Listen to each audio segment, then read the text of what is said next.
When everything we consume is the worst thing ever by some mouth breather on the internet, how is anything truly the worst thing ever?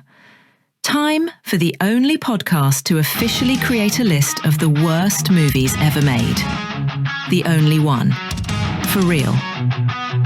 Worst movies ever. Worst movies ever.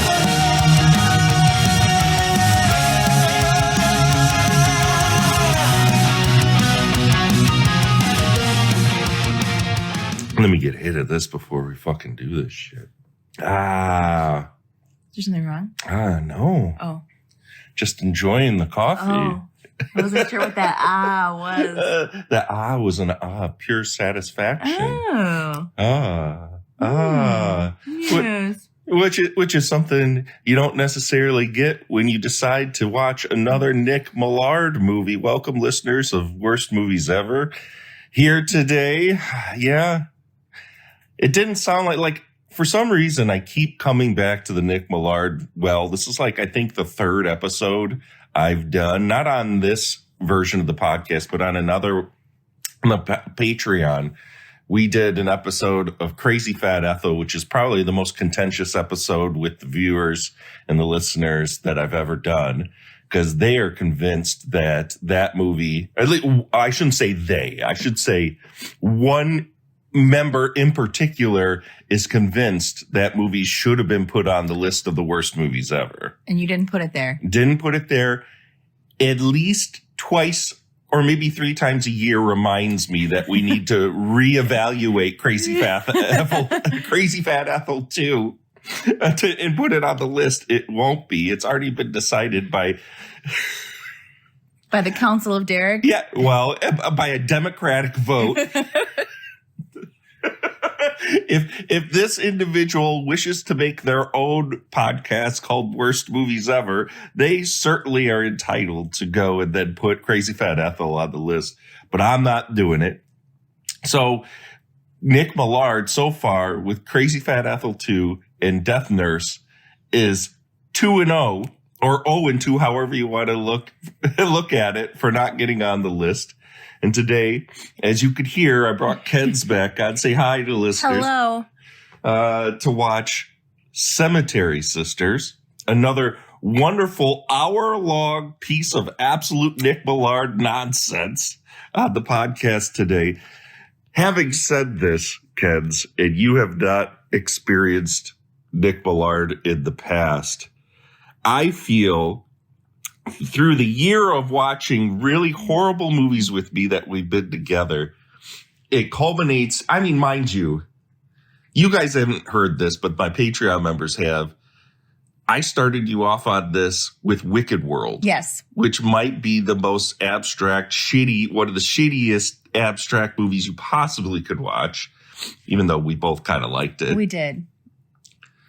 Do you feel like, to this point, like everything that we have watched together has informed you to come into this? Absolutely. Tell me, watching this movie, Cemetery Sisters, what were your initial thoughts on the fact that this guy's movies are fucking just like stepping into another world altogether? They're bizarre, and they don't seem that well thought out in terms of a plan of how this movie's going to go. But they're also the perfect length of time, or at least this one was 58 minutes. They're all that much. I don't even think he would possibly, well, because the plots are so threadbare and they're so the same movie and they do the same things. It's like he found one scene and decided to replicate that scene over and over and over, and then throw at least 2 of his movies in with extended clip shows of those movies. Every one of his movies are like that. I mean, if it ain't broke, right? and the thing is, like, the movies he's known for outside of, for a long time, he kind of made, I don't want to say porno, but like erotic films. Okay. And I can only imagine what those fucking things are like. For like 2 or 3 years in the late 80s, he pumped out all of these movies. And shockingly enough, they're exactly the same movie. Well, I mean, they're all shot in the same place, use the same actors. They probably all have the same wardrobe. So Wardrobe. So Cemetery Sisters today, guys, the particular brand of the same Nick Millard movie that we watched today. The plot of this thing is two sisters kill men for their money to open the best funeral home in San Francisco. Will their nympho aunt thwart their plans? for their very specific money, though, in the form of life insurance policies and stocks and bonds. I like how diverse they are in their attempts of finding money that they immediately they meet these guys and within a day or two, same day, drive to Las Vegas, get married after it. And none of the guys suspect this whatsoever. They immediately, one of the sisters, it's like an interrogation every single episode. I say episode because that's how it feels watching this. It's just like the same scene replicated over and over again. They put an ad out for a guy. They talk to the guy on the phone. And then through this correspondence, go out for dinner once. Mm-hmm. Then immediately afterward, drive to Las Vegas and get married. Because in that conversation somewhere, it is the guy tells them what kind of money situation that they're in. They are, I will give them this. They are pretty suave in how they get that information. It comes out naturally. It's not like, how much money do you have? Do you really feel that way? Sure. Yeah. I mean, there was one conversation where she asked a question that was not related to money and then followed it up with a very subtle, oh, what kind of business are you in? Or what do you do for work? And which, feels like a normal thing you'd ask someone that you're getting to know. Yeah. But these guys respond to the ads and call immediately and then ask them out to go on a date within hours. Oh, okay. Do you want to go on a date right now? Yeah. And they're yeah. And then within 24 hours, they're married in Vegas. And then dead. Then promptly killed. Then promptly killed for somehow these women figure out how to get their life insurance policy. These guys divulge how much money they have and what kind of life insurance policies they have within the first conversation that they. Yes. So this is Cemetery Sisters. That's literally all that happens in this movie. Rinse and repeat. These women get these guys, kill them, and then supposedly get their life insurance policies. And that's I guess in no time. So with no insurance investigation. No cops, no insurance investigation. Okay. Nick Millard's world. So what is the verdict for you on Cemetery Sisters? I would not put it on the worst movies ever list. I enjoyed it too much. I genuinely did. I had fun. It was the perfect length of time. I had too much fun for it to be a worst movie ever. I would agree. This is obviously, for me, the most competent Nick Millard movie by a mile. And it's still an utter piece of horseshit nonsense. That is literally tanked by sudden hard racism at the end. Oh, yes. That was really shocking and disappointing. It's... I talked about this on the Little Corey Gory episode, where there are these movies that we look back on that are enjoyable movies otherwise, that all of a sudden go into the realm of using hard racist language that I just can't recommend. Mm-hmm. And as much as I want to say and agree with you that this is by far the best Nick Millard movie I've watched, I can't recommend this to anybody for the fact that at the very end, it suddenly, for a scene, just drops hard ends with hard R's.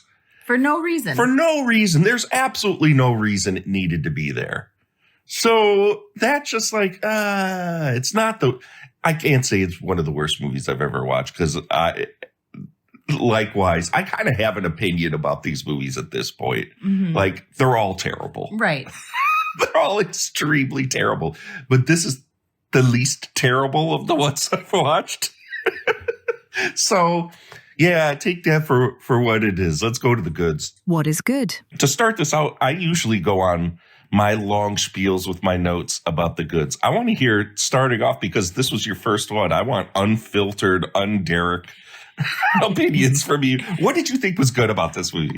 My first good is the first husband who died. He had the coolest looking bootcut jeans. I loved them. I want them.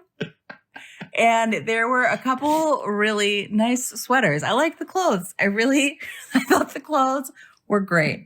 Yeah, it was like literally, as I watched, there's very rare, well, no, this isn't necessarily true, but there's a lot of times you kind of passively watch these movies and just kind of experience them and be kind of Jim. You were actively talking through this whole movie, which was quite enjoyable. And the first time it was like, ooh, I like those bowl cut jeans.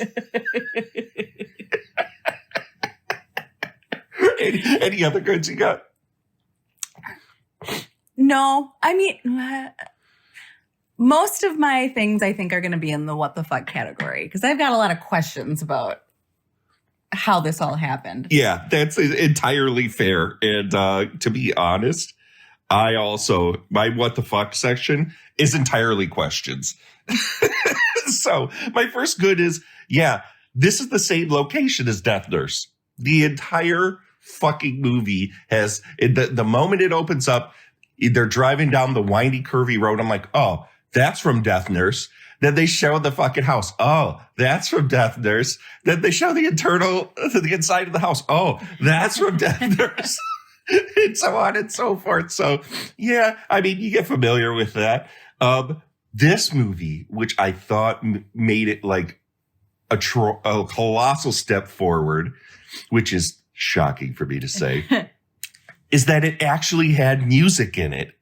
Is that there was Casio keyboard music, like that transition shots, or like when they drive to fucking Vegas, they'd show the same 5 shots of Vegas of the different buildings on Fremont Street. It would be and this Casio keyboard song. Did you like the music that was in this? It has that. Made you feel like you were on your way to Vegas to get married. If you lived in a world where only shitty shot on video music played off of a Casio keyboard was played, that's the only thing you listen to. Then later on, when we find out, because it takes forever for them to get to the angle, like you thought they were just like gold digging women that were just looking to amass a bunch of money, right? But then you find out halfway through the movie that these women actually grew up with a funeral director as their father, and they were obsessed. They were getting all this money to attempt to open the greatest funeral home ever.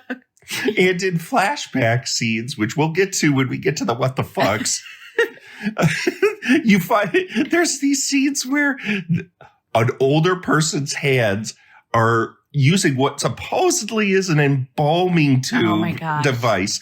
And every time they pumped it in and out, it went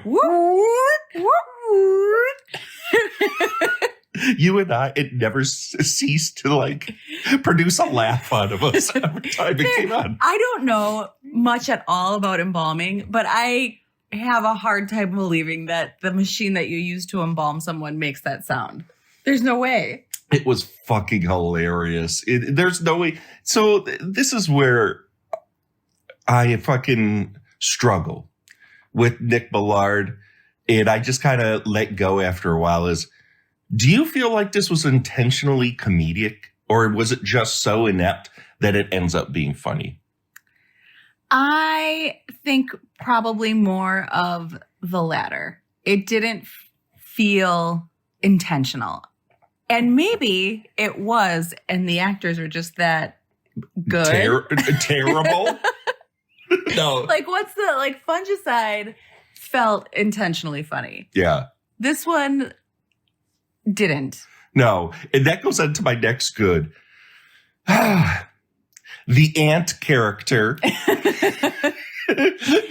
who is the same older lady from multiple other Nick Millard movies, and I'm not sure if that's his wife or who this individual is that packs a Playboy magazine in lingerie to stay with her nieces. Well, we don't know what day of the week it is, but we do know her divorce is going to be finalized on Monday. Because her husband caught her with the delivery boy in bed.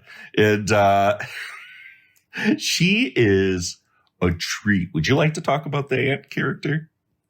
She shows up out of the blue, and she shows up, and there is a dead husband in the house that they haven't yet disposed of. So they reluctantly let her in. She asks to stay, and well, she just comes in. They chat. She immediately gets on the phone and starts calling every man she knows to fuck them. I'm single now. I'm single. She has the same script for all of her calls to her suitors. What's her name? Enid or Enid? Yeah, Enid, I believe her name was. This is Enid. There's a weird, awkward. Let's get together. Yeah, I'm single now. 8 p.m. And then she calls the next one. It'll have to be 10 p.m. Then there's that scene where she's talking to the one sister that likes her because one of the sisters hates her guts. And then the other sister really likes her. And she's the one who decided to bring her in. She has a conversation where the sister's obviously trying to not let her in the room. Where the dead body is. And she's like, do you have a sutta in there? She's got this weird, almost Eastern European sounding accent that's trying to like not be there. Yeah. And she basically offers to have a threesome with her niece. With her niece and whatever fella she's got in the room.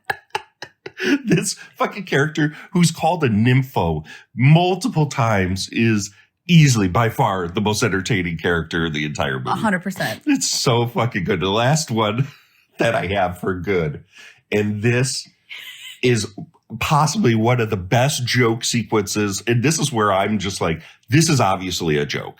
There's no way this can't be a joke. And there was a scene in Death Nurse that was similar to this, where these two doctors were chasing a cat around a table, and it just keeps going on and on and on. Enid is home and wants to talk to Leslie, one of the fucking sisters, and knocks on the door and goes, Leslie? And Leslie's inside, and we get a close-up of Leslie looking very concerned. Then a close-up of the dead body that we've seen 15 times. Then it shows Enid again outside the door. Knocks again. Leslie? Then a close-up of the sister. And a close-up of the... This goes on 5-6 times. And it gets funnier every single time it happens. That's where I'm confused as to whether or not this is an intentional comedy or not. Because that obviously was a joke. It was funny. Or do you think he's just padding time so it just kept going?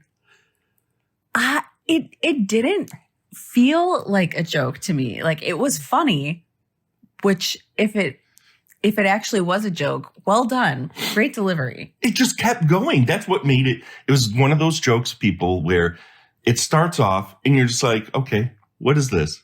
And then it does it again. And then it does it again. And then it becomes funny because it does it again. Keeps going. And then it does it again. So that was my last good. You got any more goods? No. All right, let's get to the bads. What is bad? This is typical Nick Millard bullshit. The audio sucks. Everyone acts like an alien. No one, and I mean no one, is in the same room where they're talking to each other. Not even remotely. There's wild, weird phasing sounds in the audio. Like the entire movie kind of sounds like there's a washing machine going whoosh, whoosh, whoosh. The entire fucking movie. They show Vegas, like these shots of Vegas that I had talked about. And then when they get married, it's obviously some corner of one of Nick Millard's rooms in his house. The same house that the rest of the movie's filmed in. It's obvious. You can hear Nick Millard directing in the background. I don't know if you noticed that. I didn't hear that at all. There were multiple scenes, like before it cut to the next shot, Nick Millard started talking. You can hear him directing. There is obviously, and this is in every movie of his, and you better get used to it, scenes from his other movies, from Satan's Black Wedding, and of course, from Criminally Insane, aka Crazy Fat Ethel. I've seen the ending of that movie now no less than, because I think I've seen 5 of his movies up until this point. It's in every single one of the movies. And in this one, it takes up at least 10 minutes of the movie. It was long. They didn't start cutting to his other movies till the last probably quarter. Yeah, I would say movie? like at the 40-minute mark. That's when it started. Last 20 minutes of the movie, it started showing these movies. That was my main bad too. That's where they lost me. Like I dozed off a little bit during one of the cuts to his old movie. It's like, I don't. Yeah, well, because it looks so terrible. Yes. Like it's not even a good transfer. It's almost like he had taken the camera and filmed the TV. Probably did. He probably did. I was clued in and I had to stop it and restart it. The title screen of this movie is so horribly lit because it's obviously some like piece of paper on a table that he lit and then filmed. You can't read the title. It just says The Seme. I don't know. I feel like we definitely knew we were watching this. Yeah. That's what it said. I was. Ladies and gentlemen, The Seme. The Seme. You can't read the title card. It's so fucking terrible. Then later in the movie, one of the sisters cooks eggs for one of the suitors. Oh. And they are possibly the worst eggs I've ever seen in cinema. They're bad. They obviously were setting out for like hours. And we're watching, and the husband takes a fork and starts going, and we're both like, "Don't eat him! Don't eat him!" And they show like they don't show his face in the shot. He cuts him and brings him up on a frame, and then the next shot is him like chewing on nothing. Obviously, he good for him. Good for him. Then of course, as I said before, the worst bad of this movie is the racism at the end that just gets dropped out of nowhere, and you're kind of left like, oh man, I was liking this movie up until this point. That's just my jaw dropped at they drop it twice. I guess I've let it be known, and I don't want to go on and on about it because I think at this point, the Little Corey Gory episode, I kind of let be known that any of these movies that I watch, if there's hard racism in there and it's not a commentary on the racism, it's immediately going to be a no recommend for me. What are your thoughts on that when you hear this kind of stuff in movies? It's jarring. It's not something I hear very often. So to have it be dropped so casually is a bit shocking. Well, and it's there are people out there that will say, it's just how people are. This is just reality. But you're crafting art. You're crafting something that you script and you tell people to say this stuff. And in a movie where there was no indication anywhere, and this person that was saying this looked like, I don't even know what nationality they were. What nationality do you think this person was? Was it, because it almost looked like a Latin man. Yeah, I was going to say South America. Yeah, something like that. And it just comes out of nowhere that it's just so disappointing. Like that was a conscious choice.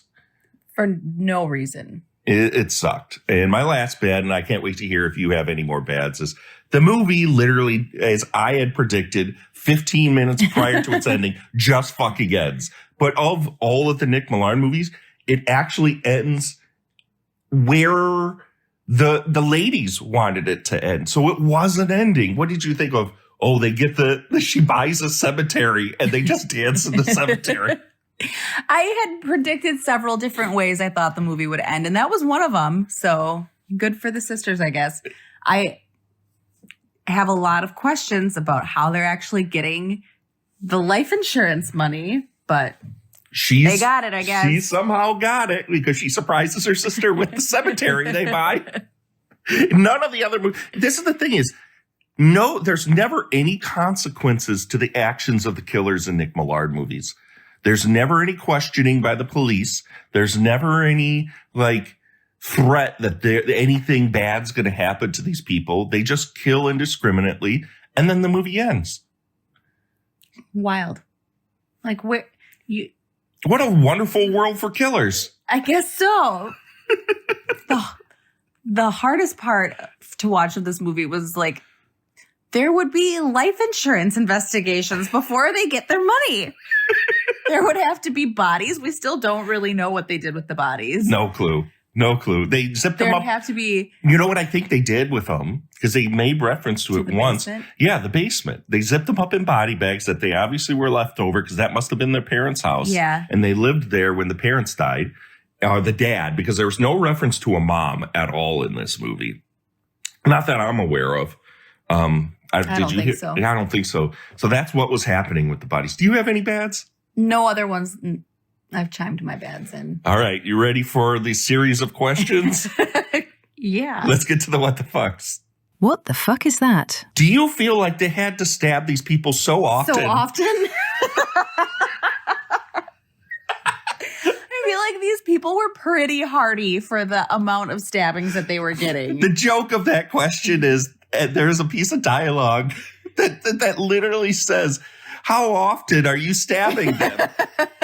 And you made very direct reference to that. Like, that was such an odd word choice. That's not really, I don't think that's the right word there. Did you have to stab him so often? Huh? Maybe so many times. It's only in a Nick Millard movie.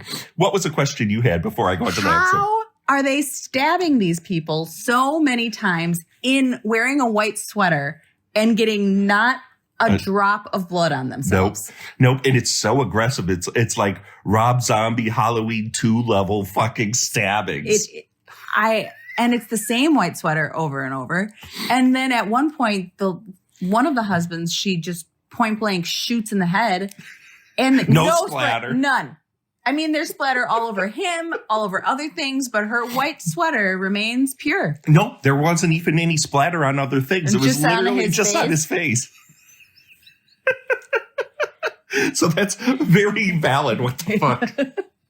My next one, and this is more for like my lovers of Nick Millard than it is for us. Why is Nick Millard so concerned about life insurance policies in all these movies? Like every single movie, it's someone trying to scam someone out of fucking money. Death Nurse was the exact same way. My next one is, why is this one sister a little boy in the flashbacks?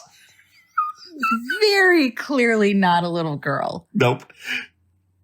But it is her as It's a younger person. Do you want to set up how the flashbacks are set up? Because that's another what the fuck. So it's before the one sister. So there's one sister has like long curly hair and one sister has shorter hair. The one with the short hair, before she goes on any of her dates, she brushes her hair for a long amount of time and gets just lost in her thoughts. So she brushes her hair, the camera loses focus on her, and we know something's coming, and she goes and has a flashback to growing up in the funeral house. Yes. And looking at dead bodies and all the things, which are the dead bodies are clips of dead bodies from other movies.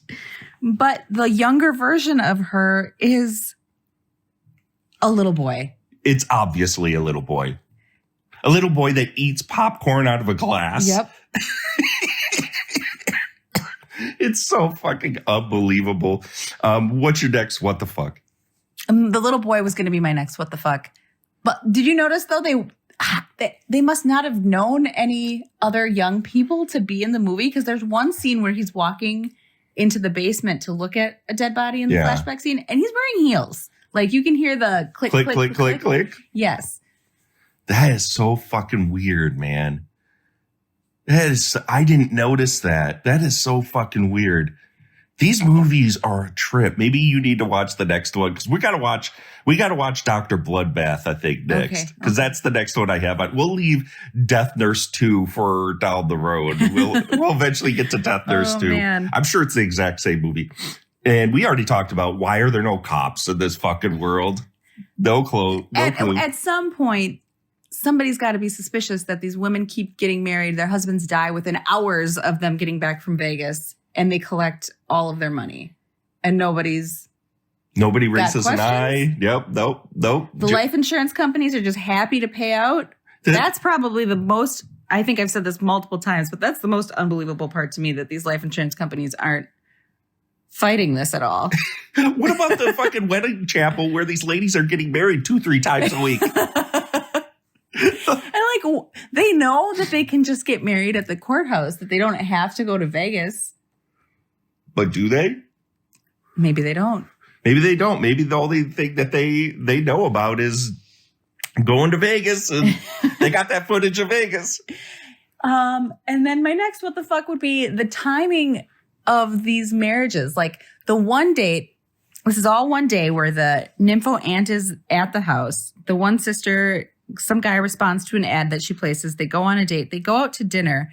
They come home and some other stuff happens. And then they look at the clock and it's 6:05 p.m. So I'm like, what time did these two go on their date? Did they go to dinner at 3:00 in the afternoon? They must have had a lunch or a late lunch.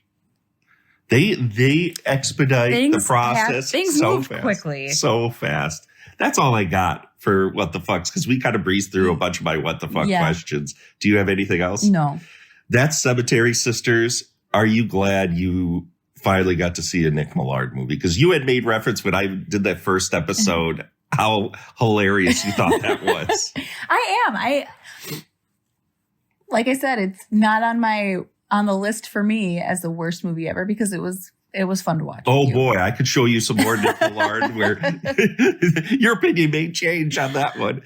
So folks, that's all I got for this episode. Next set of episodes that I'm going to do, I do down the road have a special guest coming on, and I don't think it's going to be until January because we're in December coming up here. We're still in November when I'm recording this, but we got a whole nother month. And then in January, I'm going to have a special director friend of mine come on, and we're going to talk about his first movie. It was his recommendation. He's been such a long time fan of my podcast, and he's been such a good sport that he immediately, when I started doing this and I asked him, he's like, yes, I want to be on this. Can we do my first movie? And then he sent me the first movie. So I'm very excited to talk to. I don't want to drop his name yet, but we'll talk down the road about him. But the next few episodes after this one, I'm taking a break from the So Bad It's Good film list and the Tubi originals. We'll get to another Tubi original maybe after this set of episodes. I went through my DVD and Blu-ray collection for some movies that I have been sitting around that I haven't watched. And I'm going to power through some movies that otherwise I normally would never watch. In the next episode we're going to do is the remake of I Spit on Your Grave, which if anybody knows me, knows that I'm not a big fan of the rape revenge kind of genre of films, because I feel like people use rape in these movies as a cheap pop, and it's a horrible way to sexualize and exploit women. And I Spit on Your Grave, the original, is it's a powerful movie in a way that it lingers on the act of rape for far too long. And then the catharsis is that she ends up killing all of the people that did this horrible thing to her. So people feel it's like a female empowerment film. Like women finally get their the men have their comeuppance and the women get to come out on top of this. And I'm very conflicted about these kind of movies, but there's been a lot of people that have said that these movies, the remakes were actually pretty good. And I only have them because remember when Family Video was going out of business? I do. And they sold like movies for like 50 cents or $1. I absolutely do. And I just grabbed everything. And I have all 3 of these movies on Blu-ray that I got for like 50 cents. And I don't know why I bought these things other than, oh, here's some movies. I'm buying all these movies. So we're gonna the next movie we're gonna do next episode is gonna be the remake of I Spit on Your Grave, and oof, I am not looking forward to this episode at all. So we'll see how I feel if I end up turning around my thoughts on the rape revenge genre itself, because I know a lot of people out there love I Spit on Your Grave. They love Last House on the Left. They love movies like Revenge and what is the other one? Baissez-moi. These movies that just, oh my God, they're tough to sit through. But that's what we're going to be doing. So guys, take care. And you got any final words for the audience? No. Your second episode here. Nope. Welcome back on. Thank you. Nothing else to say. Maybe next time we won't do a Nick Millard movie, and you'll end up hating this podcast. Maybe. Later. Worst Movies Ever podcast is executive produced by Vaughan Koolmeyer and Shannon Smith.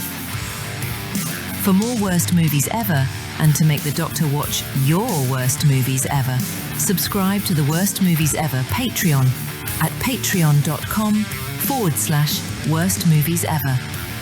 There you will get a monthly exclusive WME podcast plucked from the user-generated film list, randomized episode to episode. Until next time, celebrate trash at all costs. Toodles.